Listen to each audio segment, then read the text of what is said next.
2000s, the rise of internet brought about the introduction of online banking, which allowed for more convenient and accessible ways to manage money electronically. The advent of cryptocurrencies such as Bitcoin in 2009 marked a major turning point in the evolution of digital money. In this video, I am going to tell you about the differences between fiat and the digital money. So let's start with the fiat money. Fiat money is issued, controlled and supervised by central bank of country and it's backed by the government. However, in case of digital money or cryptocurrency, there is no third party involved who can control, issue, and supervise digital money transactions. Neither any government backed it, plus, digital money transactions are verified through computers. As we know, fiat money is a tangible and can be stolen or snatched, whereas digital money is intangible and there is no physical existence or appearance of it. Therefore, it can only be stolen if you share your password with someone, or in some rare cases, if your password is compromised. Fiat money is a physical medium of exchange. It means you transfer the money physically against any goods and services, while digital money can only be transferred digitally. In case of fiat money, if you want to make cross-border transaction, so you approach the bank and ask them that you want to transfer money to some other country. Bank takes approximately 3 days or 72 hours to settle this transaction.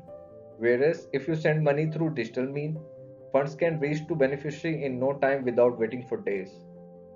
Banks and exchange companies charge high fee for remitting your funds to beneficiary, while in case of digital money, transactions fees are minute and you can transfer money to anyone around the globe within minutes. Don't you think it's viable? Well, in case of paper money, bank can put restriction of daily withdrawal limit on your account, mainly if you withdraw money from ATM. The limit depends on the nature of your account, but if we talk about digital currency, there is no withdrawal limit on your funds and you can withdraw amount as much as you like. As we spoke earlier, that this fiat money is controlled by country's central bank. Therefore, if you want to make any financial transaction, you have to follow bank timings and you have to be in time to carry out transaction. Whereas in case of digital money, you don't need to observe any prescribed timings and you can send or receive money 24/7 and access your funds more confidently. Again, in case of fiat currency, if you want to take a loan facility from bank or want to avail credit card facility, you need to prove your integrity and ECIB report which shows your credit history. In this scenario, banks have right to turn down your request if your credit history is not satisfied. But in case of digital money, there is no need for KYC which shows the complete details of the customer whereabouts and no credit history is required. You just need to sign up to any centralized exchange, complete the process of verification and you are good to go to make your first transaction. To transfer your own funds, you need to sign multiple forms and declaration of banks and there is also human intervention is required to process your transaction. Sometimes you need to physically appear in bank to execute your transaction.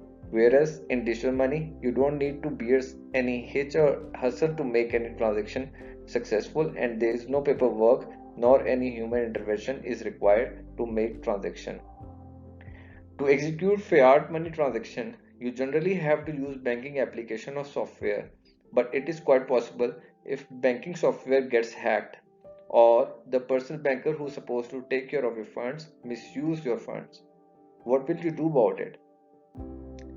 But in case of digital currency, you are responsible and guardian of your own money.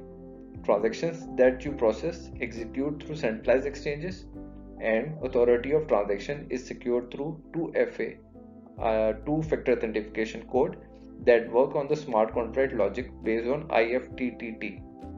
That is, if this then that. Smart contracts are digital contracts and based on programming, but don't worry about it. In upcoming video, we will be discussing smart contracts thoroughly. Last but not least, at the end of 20th century, central bank has an option in hand to print paper money according to their needs, which can create inflationary pressure on the economy, whereas in digital money, supply is limited. For example, Bitcoin has limited supply of 21 million coins, and after this limit, no more Bitcoins can be issued. Well, it is important to note that digital currencies can bring certain level of comfort and convenience, but also have their own set of challenges and risks such as price volatility. I hope you found this video helpful. If you have any questions, feel free to ask me in the comment below, and don't forget to like this video and subscribe to my channel.